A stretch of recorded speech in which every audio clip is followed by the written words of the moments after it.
This week on Truly Bedrock, Rogue Fox gets scared by a husk. Bro, hello! He almost snuck up on me there. Nice try, nice try. Hello and welcome to the Truly Bedrock replay. My name is CoalBuster, and since the rest of the team could not find any free time, this week I'm the editor, writer, as well as the voice you are listening to at this moment. As the dangers of the 1.13 update start to get patched away, we start to see the return of some of the members during the past 2 weeks. So buckle up as we're jumping back in time to replay what has been happening on the Truly Bedrock server. One of the members to show up again on the server is Jessie B, who grabs her episode to apologize for the absence, whilst actively thanking the community for all the supporting messages. It's just been one crazy thing after another, and as much as I try not to let that affect my YouTube schedule and my streaming schedule, I would be lying if I said that it hadn't. In the meantime, she works on improving her base by adding a few more custom trees next to the roads to complete the feeling of a dense forest. The return of Jessie comes just in time for Prowl, who just dropped a 5-sided order in the landscaping shop. The request covers multiple areas in and around his base that could use some finishing touches to break up the large rooms and add some details to the otherwise plain walls. As the latest update actually fixes farmers not picking up potatoes, he tries to fix the villager-powered crop farm, only to once more confirm said villagers are not willing to cooperate when trying to put them in a 1-block space. We wonder why. No! No! No! Get up there! Stay! Now I'm trapped. Really want to break that? I know how I'm going to need to do it. Got it. His zero-tick sugarcane farm also receives an update to once more provide paper at a fast rate without wasting bone meal. Next up is his makeshift villager breeder, which gets relocated so it isn't as close to the market stalls, as well gets a makeover so it blends more in with the theme. The top half of an orange he puts on the roof of it won't stay for too long, as Liara promised to provide a helping hand as soon as she comes around for doing the walls job. Another member to log in again is Zep, who, after figuring 41 shulkerboxes of netherrack will be enough to transform his guardian base to netherbrick of the red variant, takes down his job at the tavern as well as the Halloween mailbox. He then moves over to the gaming district to structurally finish a temple at which players can redeem gaming tokens in for a selection of prizes yet to be determined. Now what I am unsure of, and what I need you guys' help with, you the audience, is what should we put up for rewards in these chests?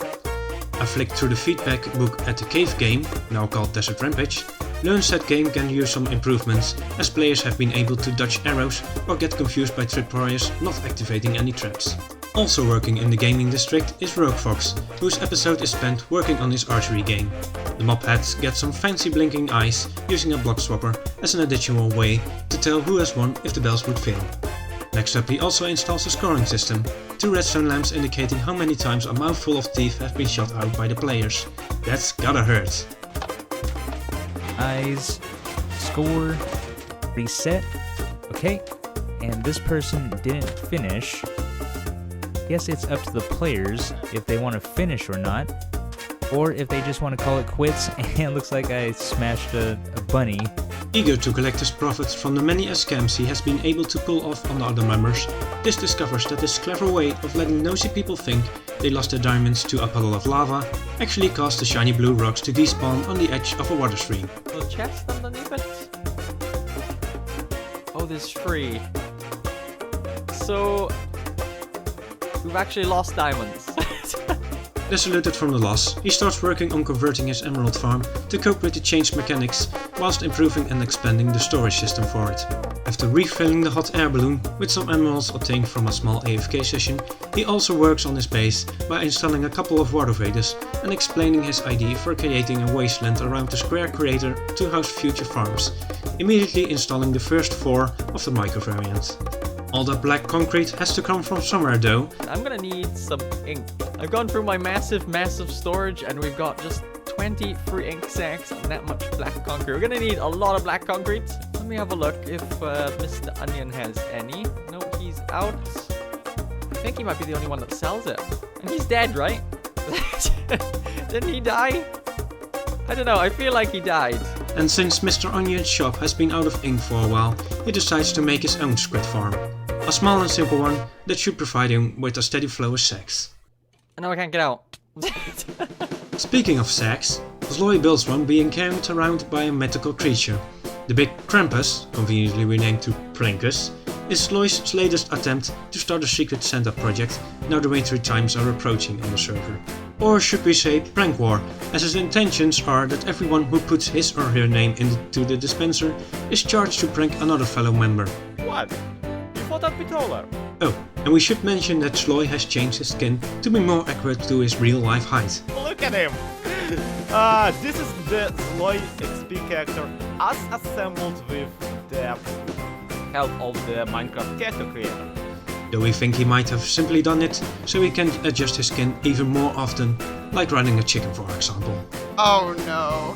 When not wondering what Sloy's been up to this time, Lyra travels thousands of blocks through the nether on a rescue mission for Zeb's stuff, as he got hit by the portal glitch one last time. Luckily for both of them, the items are still there, and after a quick dip in the Happy Fun's house to return, Whee!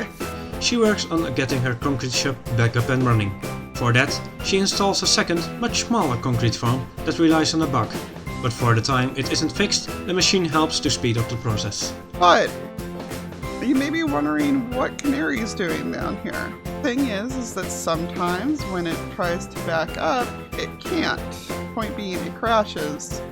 And the easiest ways to tell that it has crashed is that mobs stop moving. I've been letting him hang out down here with me so that if he stops moving, I know that we're about to have a crash. Then we have Slack Lizard, who, this past week, has done everything but slacking. With the luring risk of rollbacks, he decides the best way to go forwards is to make tons of progress. The madman himself starts with finishing the carpeting operation by putting a fence around the base to provide a more logical boundary for the green slate to end. Though we think it looks very nice, his dart doesn't seem to agree that much. Come around here and I want to place glowstone, and I want to figure out what is going on with Toretto. I think somebody has come into the house and he is not happy about it. Can you hear this? This may not even... You may just hear me talking to myself right now. I don't know if you're going to hear him barking in the video or not. Next up, he builds a poor man's tree farm, which comes in handy as in the next episode he decides he has had enough of the draft through his base, and a couple of jump cuts later, pretty much all of the massive walls have been properly filled in. Like magic, all obstructions get demolished, including the kelp farm. Again. I don't want to do it. I don't want to cut that thing in half. I really cannot stress that I do not want to cut this thing in half. I can't, but I'm gonna have to. And if all that base work wasn't enough, he goes on in the next episode, this time focusing on the interior and giving it quite the overhaul, making it more welcoming and spawn-proof for all the patrols he has been having lately. To accommodate for all the contraption plans he's got, requiring tons of hoppers, he finally builds a couple of iron farms beneath the four-legged base. I won't lie, I'm really excited because I haven't actually seen a working iron farm in a while that genuinely stays working. So I'm hoping I'm this cheerful near the end of the video. I'm hoping that I don't run into issues where it breaks, but time will tell. Time will tell. Remember, oh guy, hopefully, come on dude, come on. I got my hopes up. I got my hopes up. Oh, it's so pretty. Speaking of witchy business. Oh look, our witch has also vanished. We had a witch in there. It took me ages to get her in there, and she's vanished. We've still got everything else, so we're missing, for some reason, a witch and Johnny. Yes, finally we have Foxy.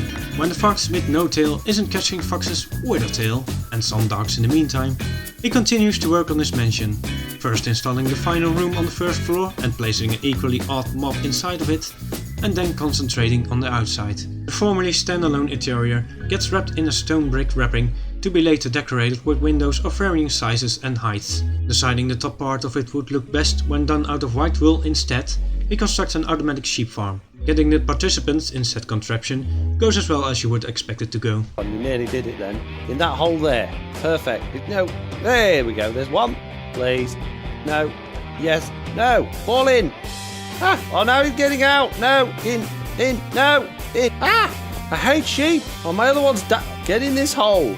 Come on, you're so in that hole. Why are you not falling down? Stop following me. Oh, really? Right. Get in that hole. Get in this hole. Now, there we go. 1. Chop, chop, chop, chop, chop, chop.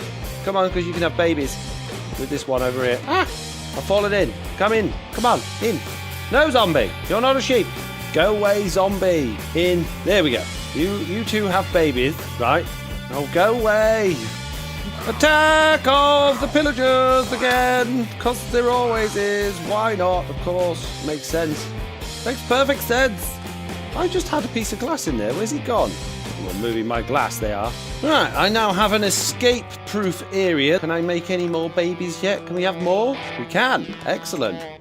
So that is all we have for this week's Truly Bedrock replay. Our editor is CoalBuster, our writer is CoalBuster, and my name is CoalBuster. If you enjoyed this week's episode, don't feel bad for leaving a like to let us know, or even subscribe if you don't want to miss next week's replay. Don't forget to #BeLikeMark and help us gather all the clips by providing them in the Truly Bedrock Discord. Thanks for watching, and we'll catch you next week.